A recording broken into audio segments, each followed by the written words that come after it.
Okay guys, so welcome to a review of a reel that a lot of you guys probably didn't even realize was still for sale and available. And that is the current red-headed stepchild of Shimano's lineup, the 2015 Shimano Citica I. Now I say it's the red-headed stepchild of Shimano's lineup because this often takes a back seat to Shimano's most popular reel, the Shimano CURADO. And once again, this came out way back in 2015. A new CURADO had come out, the CURADO K, back in 2017, and I thought that Shimano was going to follow up with the new Citica this year, but instead they shocked us all and came out with a CURADO DC instead. So how does a reel that came out way back in 2015 stack up to the reels of today? We're gonna find out. So at $150, this is far and away the most expensive Citica Shimano's ever come out with. Now, is it worth that super high price tag? And I say yes, it is. And to illustrate that point, I'm gonna bring out its discontinued older brother, the legendary Shimano CURADO I, which was the best performing CURADO in history up until the new K came out, at least in my opinion. And generally, Shimano gives certain slight advantages to the CURADO to justify its higher price point. And in case you didn't know, Citicas and CURADOs share the same frame and body, but Shimano gives CURADOs better components and usually a slightly better spool, and I believe upgraded bearings. So what happened this time?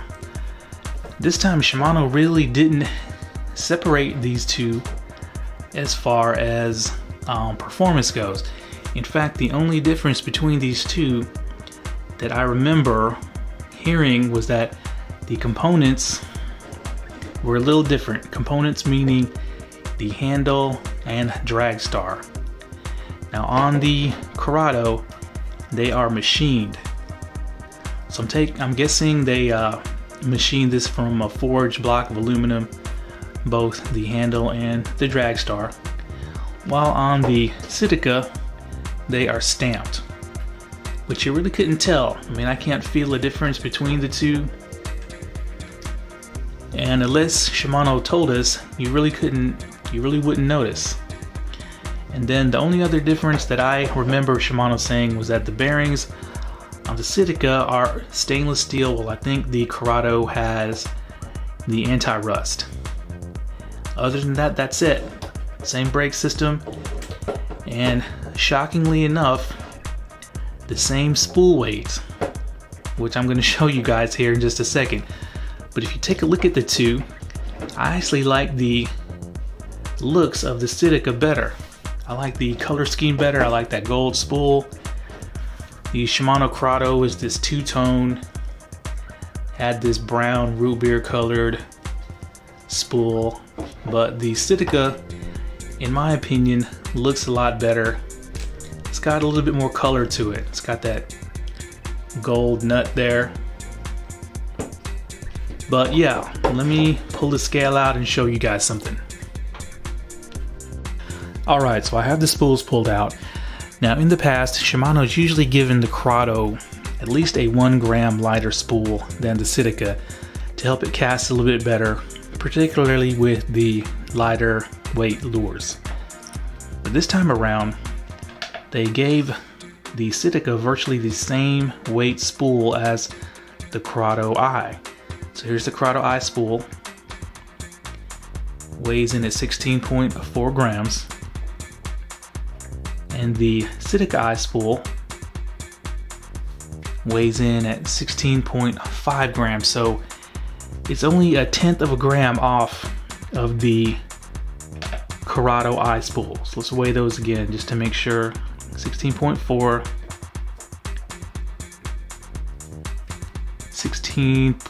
so less than 1/10 of a gram difference between the spools.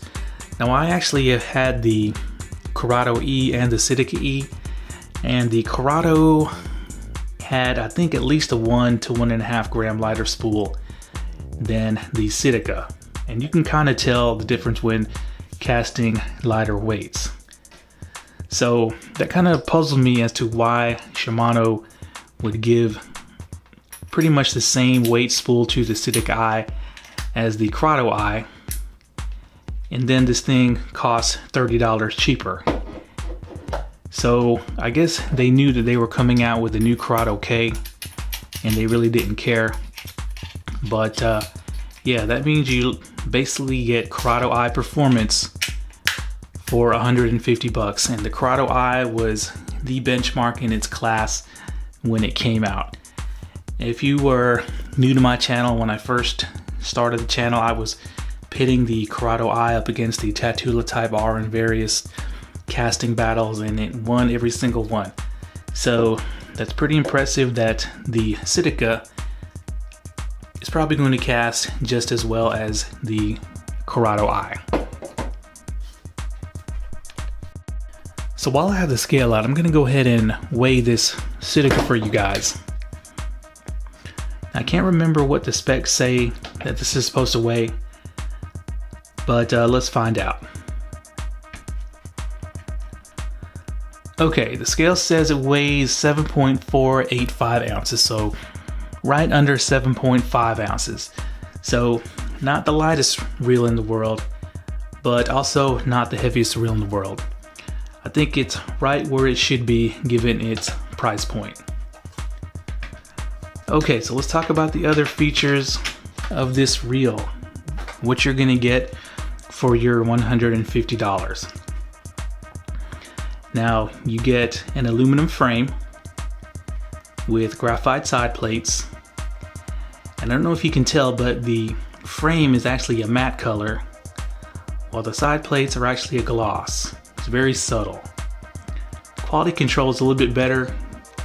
You can see that you can't tell that this is really a sticker underneath like you could with the CURADO I. And once again, just like the CURADO, this is made in Malaysia, just like all Shimano's lower priced reels. Now you get 5+1 bearings. Now, of course, Citicas have never had the highest bearing counts, but I think this is probably the highest bearing count of any Citica previous to this. But we know that it's not the amount of bearings you have, it's where you have them. Now, speaking of bearings, the Citica does feature X-Ship, which is the double bearing supported pinion. That's a higher end feature that you get with the Citica. And it is very smooth. It's not the most refined retrieve, but it is very smooth. Now, you get an 84mm handle, and there is no option to go to a higher length handle, unfortunately. Of course, the drag star is metal. In the past, they've been made of plastic, so that's an upgrade from the previous ones. It does click, of course. Spool tension does not click, and it is made of metal. I believe some of the older Citicas, the spool tension might have been made of plastic. Now, you get the SVS Infinity brakes, which is very important. Now, let me explain these brakes real quick. This is the second generation of Shimano's SVS Infinity. You have these 4 brake arms that you can activate and deactivate. So right now I have 2 activated, this one right here and this one right here. Now to activate and deactivate, you just slide them on to the on position. So what happens is when you make a cast, these arms fly out and they rub on this brass little cone right here, causing friction, therefore slowing down the spool. But since this is SVS Infinity, you can actually adjust this cone with this external dial right here. It's hard to see because Shimano didn't really make it obvious that there was a dial there. So let me explain how that works. So let's say the wind kicked up and you need a little bit more braking, or you're starting to get overruns because you changed lure weights. All you have to do, instead of opening it up and adding another brake shoe like the previous models, all you got to do is turn the dial up, and what'll happen is it'll move this cone closer to those arms. So let me see if the camera will pick up the travel of this brass pipe here. Okay, so hopefully you guys can see that. It doesn't move a lot, probably no more than 1.5 millimeters to 2 millimeters, but yeah, it's moving back and forth, and the closer it comes to these arms, the more friction it gives. Also, the shape of these arms, I believe it makes contact with the higher surface area of the brake arm for more braking. So that way, you really don't need to fiddle with the cast control or spool tension that much when you have this SVS Infinity. So you get a top-notch braking system for your money. Now, I've said in the past that the Shimano CURADO eye was an ergonomic masterpiece. So since the Citica eye is virtually the same reel, that saying goes for the Citica as well. Let me explain that to you. First of all, you get these oversized power knobs that are ergonomically contoured, like a lot of Shimano's knobs are.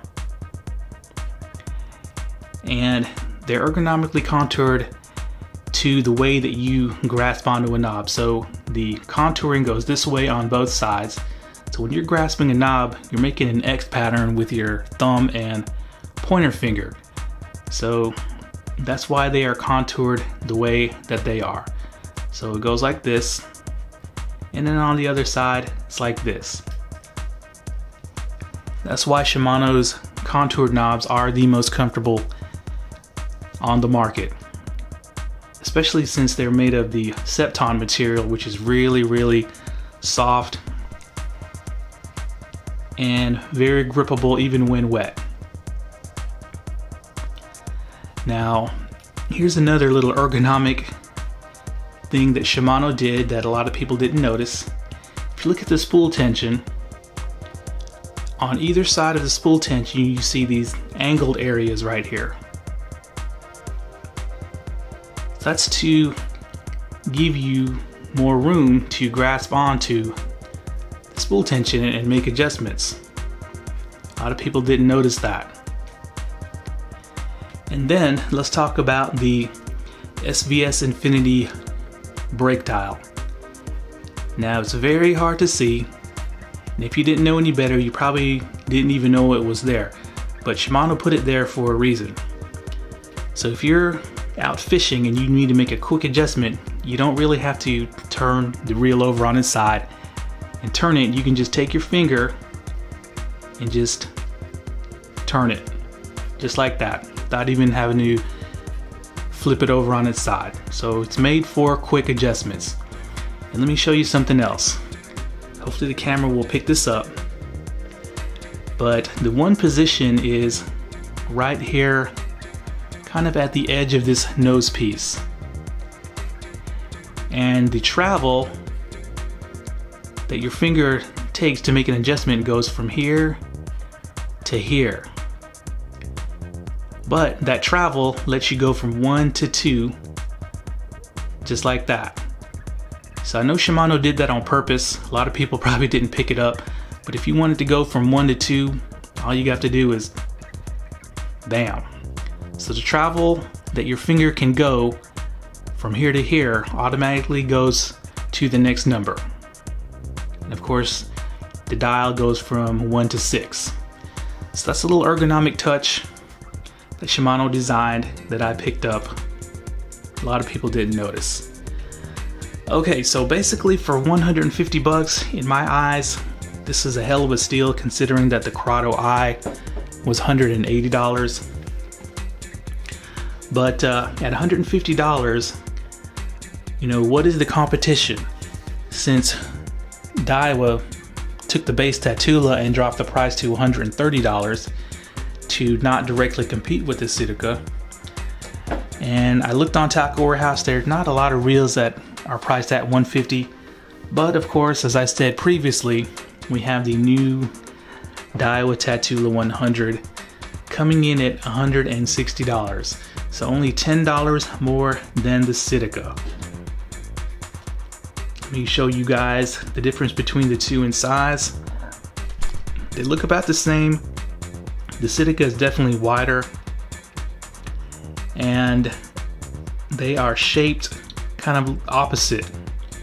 The Citica is wide in the back and tapers off in the front, while the TATULA is wider in the front and tapers off in the back, but they're about the same length. So yeah, you guys know where this is going. It's going to be Shimano versus DAIWA time yet again, and these two are going to go head to head with each other in the standardized testing. And hopefully Shimano won't come out with a new Citica until I complete all that testing. Okay guys, thanks a lot.